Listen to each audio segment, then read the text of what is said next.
দর্শক আর মাত্র ঘন্টা দুয়েকের অপেক্ষা। নিউ ইয়র্কের নিউ জার্সির মেটলাইফ স্টেডিয়ামে শুরু হতে যাচ্ছে বিশ্বকাপ ফাইনাল, ফুটবলের ফাইনাল।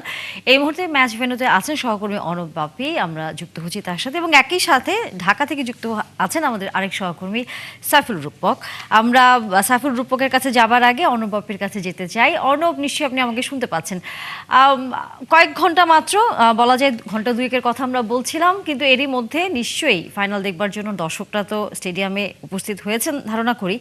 একই সাথে যেহেতু আজকে ফাইনাল হচ্ছে, আপনার দৃষ্টিতে একটু জানতেই চাই যে কাকে এগিয়ে রাখবেন, শিরোপা কার ঘরে যাচ্ছে?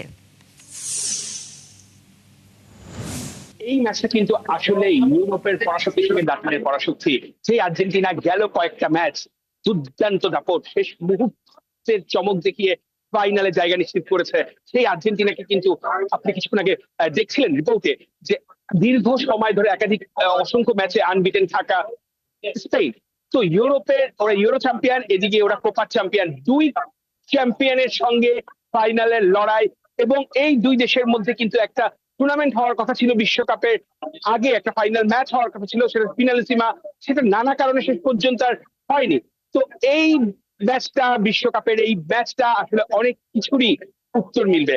তবে আপনি যদি এগিয়ে থাকার কথা বলেন, স্পেন তাদের বর্তমান যে টিমটা আছে, তারা একাধিক ক্লাবে খেলছে, তারা বিশ্বকাপের একাধিক ক্লাবে, তারা হচ্ছে বিভিন্ন ক্লাবে, ইউরোপের ক্লাবগুলোতে খেলছে, এবং আর্জেন্টিনার টিমটা মেসি কেন্দ্রিক না, এখন অনেকেই কিন্তু গোল পাচ্ছে, এবং তাদের সবার মধ্যে ডিফেন্স, অ্যাটাক বা মিডফিল্ড, এই তিনজনের মধ্যে যে একটা দারুণ ছন্দ তৈরি হয়েছে, পুরো টিমটাকে একটা ব্যালেন্স টিম বলে মনে হয়, যে টিমটা ফাইনাল জয়ের জন্য যথেষ্ট পরিমাণ তৈরি।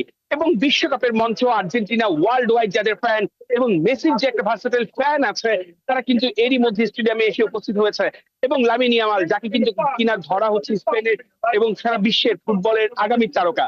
তো লামিন ইয়ামাল আর মেসি মুখোমুখি হবে, দর্শকদের উন্মাদনা দুই দেশকে নিয়ে, এবং দুই দেশের সমর্থকরাই কিন্তু এই মেটলাইফ স্টেডিয়ামে ভিড় করেছে, এবং এই গ্যালারি কিন্তু আর্জেন্টিনার দাপটই বেশি থাকবে। কারণ আমি যেখানেই দেখছি শুধুমাত্র আকাশি সাদা জার্সির এবং আকাশি সাদা জার্সি পরা সমর্থক দর্শকদের উচ্ছ্বাস উদ্দীপনায় কিন্তু দেখতে পাচ্ছি। হ্যাঁ, স্পেনের সমর্থকরা আছে, তারাও নিজের দলকে সাপোর্ট করবে। মাঠের খেলায় প্রতিটা মুহূর্ত কিন্তু অত্যন্ত গুরুত্বপূর্ণ, বিশেষ করে প্রতিটা ফুটবলার। তা এই ম্যাচটা যদি নির্দিষ্ট সময় 90 মিনিটের ম্যাচের পর যদি ম্যাচ কোন স্কোরিং এ যেই দল এগিয়ে থাকবে বা ম্যাচ যদি টাইব্রেকারে যায়, তখন এটা প্রেডিক্ট করা খুব কঠিন হয়ে পড়ে। আপনি গত বিশ্বকাপে মেসির হাতে যেরকম শিরোপা উঠেছে টাইব্রেকারের মাধ্যমে, তো এবার যদি আর্জেন্টিনা শুরুতে এগিয়ে থাকে এবং এবং সেই গোলটাকে, এবং আর্জেন্টিনা কিন্তু শেষ 20 মিনিট তারা যেরকম ফুটবল খেলেছে গেল কয়েকটা ম্যাচে, সেটা কিন্তু অসাধারণ। তো আমরা আশা করা যাচ্ছে, এবং দর্শকদের উদ্দীপনা সবকিছু মিলিয়ে আর্জেন্টিনাকে কিন্তু এই ম্যাচে এগিয়ে রাখছে অনেকেই, তারা ভক্তদের এরকম একটা